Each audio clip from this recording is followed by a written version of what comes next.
Hello friends, welcome back to exam Mohalla. आशा करता हूँ आप सब अच्छे होंगे। फ्रेंड्स, आज की इस वीडियो में हम बायोलॉजी के टॉप 50 प्रश्न डिस्कस करने वाले हैं। बहुत ही इंपॉर्टेंट क्वेश्चन हमने आपके लिए लिए हुए हैं। सारे प्रश्न सिलेक्टेड हैं, प्रीवियस ईयर की परीक्षाओं में पूछे गए हैं और आगामी परीक्षाओं में भी पूछे जा सकते हैं।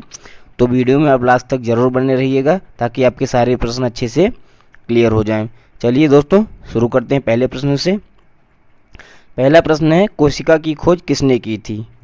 कोशिका की खोज किसने की? तो ध्यान रखिएगा, ऑप्शन भी करेक्ट आंसर हो जाएगा, रॉबर्ट हुक ने। रॉबर्ट हुक ने कोशिका की खोज की। आगे बढ़ते हैं। माइटोकॉन्ड्रिया को क्या कहा जाता है? माइटोकॉन्ड्रिया को क्या कहा जाता है?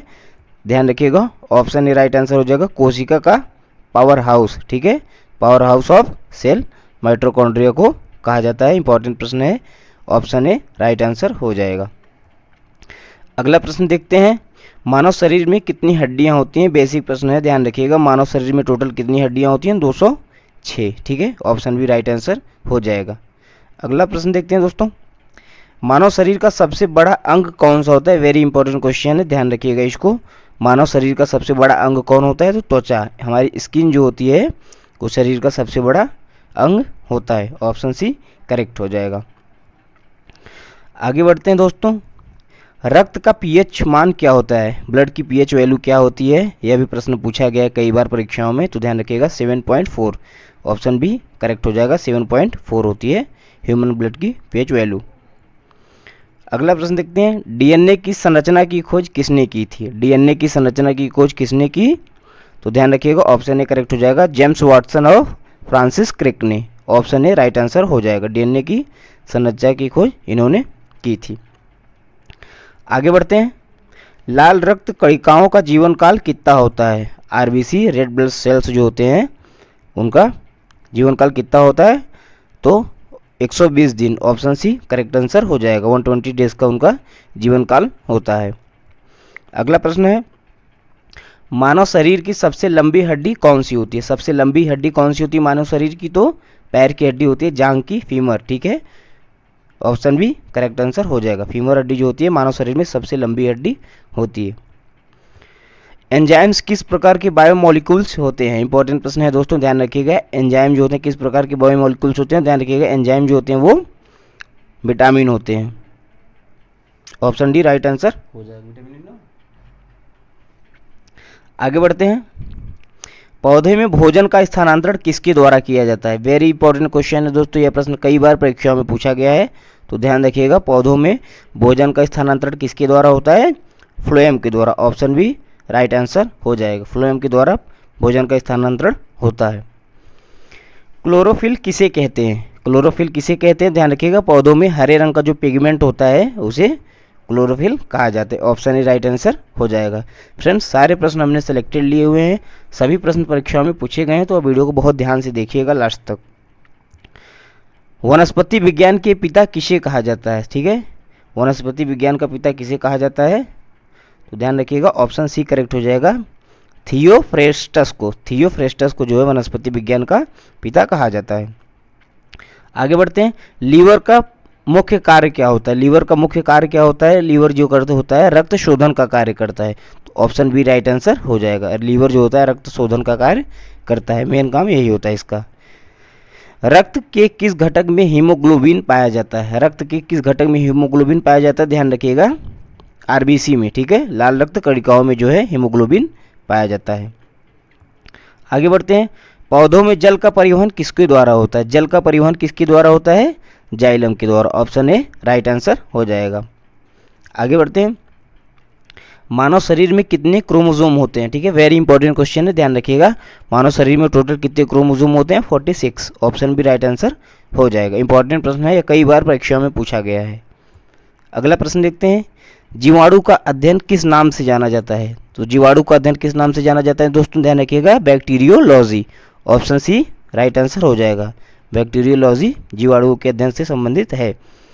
आगे बढ़ते हैं, प्रोटीन का निर्माण किसके द्वारा किया जाता है? प्रोटीन का निर्माण किसके द्वारा होता है? तो ध्यान रखिएगा, एमिनो एसिड्स के द्वारा। ठीक है, amino acid, option D correct हो जाएगा, एमिनो एसिड्स के द्वारा प्रोटीन का निर्माण किया जाता है।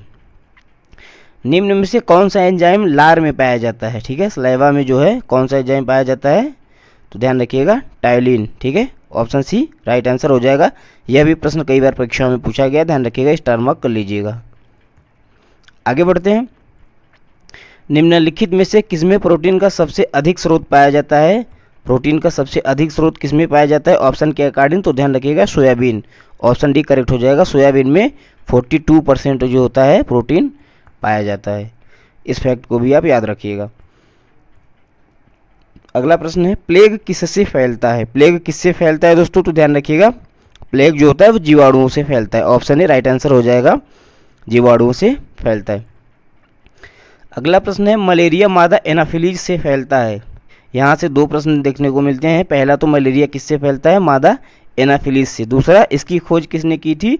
तो ध्यान रखिएगा रोनाल्ड रॉस ने। ऑप्शन बी राइट आंसर हो जाएगा। इसकी खोज किसने की? रोनाल्ड रॉस ने, ठीक है। किससे फैलता है? मादा एनाफिलीज मच्छर से। आगे बढ़ते हैं। नवजात बच्चों के लिए सबसे आदर्श भोजन निम्नलिखित में से किसे माना गया है? तो नवजात बच्चों के लिए सबसे आदर्श भोजन क्या होता है? दूध होता है, ठीक है। ऑप्शन जी राइट आंसर हो जाएगा। मलेरिया किसके द्वारा एक व्यक्ति से दूसरे व्यक्ति तक अंतरित किया जाता है? वेरी इंपॉर्टेंट क्वेश्चन है दोस्तों। मलेरिया किसके द्वारा एक व्यक्ति से दूसरे व्यक्ति में जो है जाता है? ध्यान रखिएगा एनोफिलीज मच्छर, ठीक है।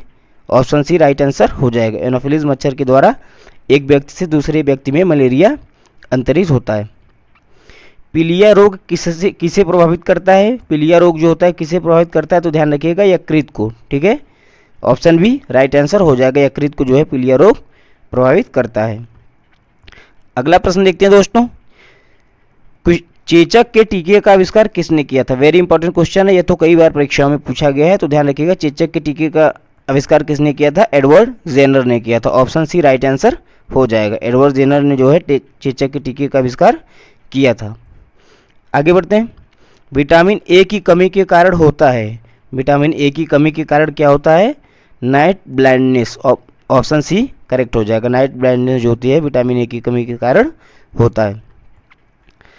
अगला प्रश्न है, सरल गलगंड यानी घेंघा रोग जो होता है इनमें से किसे प्रभावित करता है? तो ध्यान रखिएगा आयोडीन की कमी से यह रोग होता है और किसको प्रभावित करता है? थायराइड ग्रंथि को, ठीक है। थायराइड ग्लैंड को जो है यह प्रभावित करता है। ऑप्शन डी करेक्ट आंसर हो जाएगा। अगला प्रश्न देखते हैं, निम्नलिखित में से कौन सी प्रोटीन दुग्ध में पाया जाता है? ठीक है, दुग्ध में जो है कौन सा प्रोटीन पाया जाता है? यह भी प्रश्न कई बार पूछा गया, तो ध्यान रखिएगा दूध में कौन सा प्रोटीन पाया जाता है? Casein. Option B right answer हो जाएगा, केसीन।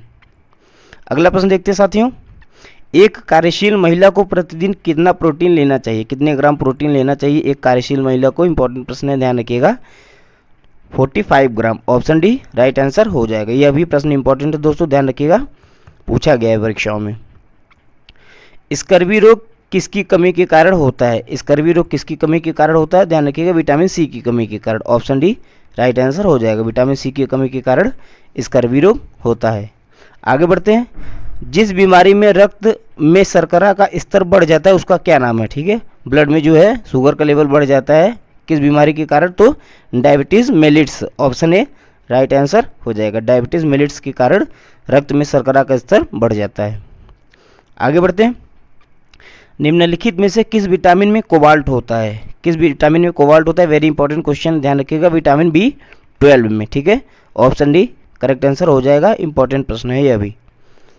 अगला प्रश्न देखते हैं दोस्तों, घात करो और छिप जाओ नामक विख्यात विषाणु है। घात करो और छिप जाओ नामक विख्यात विषाणु कौन सा है? ध्यान रखिएगा ऑप्शन ए राइट हो जाएगा, RSV विषाणु। RSV विषाणु को जो है घात करो और छिप जाओ के नाम से जाना जाता है।